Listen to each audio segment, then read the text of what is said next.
VIP ಸಂಪ್ರದಾಯದಿಂದಲೇ ಕಾಲ್ತುಳಿತ ಸಂಭವಿಸಿದೆ. UP ಸರ್ಕಾರದ ವಿರುದ್ಧ ವಿಪಕ್ಷಗಳ ವಾಗ್ದಾಳಿ. ಸಾಮಾನ್ಯ ಭಕ್ತರ ಬದಲಿಗೆ ವಿಐಪಿಗಳಿಗೆ ಆದ್ಯತೆ ಎಂದು ರಾಹುಲ್ ಕಿಡಿ.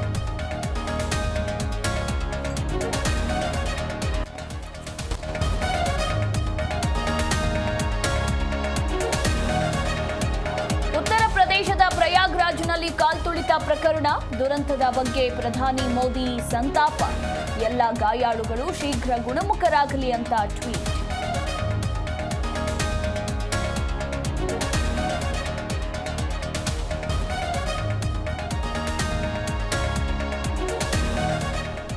ಸ್ಥಗಿತಗೊಂಡಿದ್ದ ಪುಣ್ಯ ಸ್ನಾನ ಪುನರಾರಂಭ.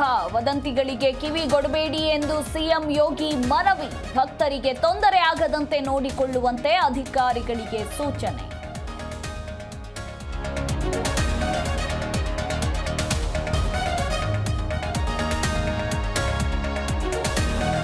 ರಾಜ್ಯದಲ್ಲಿ ಮೈಕ್ರೋ ಫೈನಾನ್ಸ್ ಟಾರ್ಚರ್ ಹೆಚ್ಚಳ.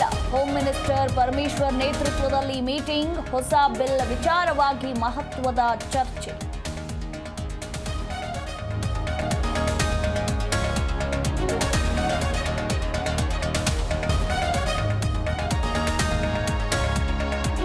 ಮೈಕ್ರೋ ಫೈನಾನ್ಸ್ ಕಿರುಕುಳಕ್ಕೆ ಮತ್ತೊಂದು ಬಲಿ. ವಿಷ ಕುಡಿದಿದ್ದ ಮಂಡ್ಯದ ಮಹಿಳೆ ಕೊನೆಯುಸಿರು. ಇತ್ತ ತುಮಕೂರಲ್ಲಿ ಕಂಪನಿ ಮ್ಯಾನೇಜರ್ಗಳ ಜೊತೆ ಜಿಲ್ಲಾಧಿಕಾರಿ ಸಭೆ.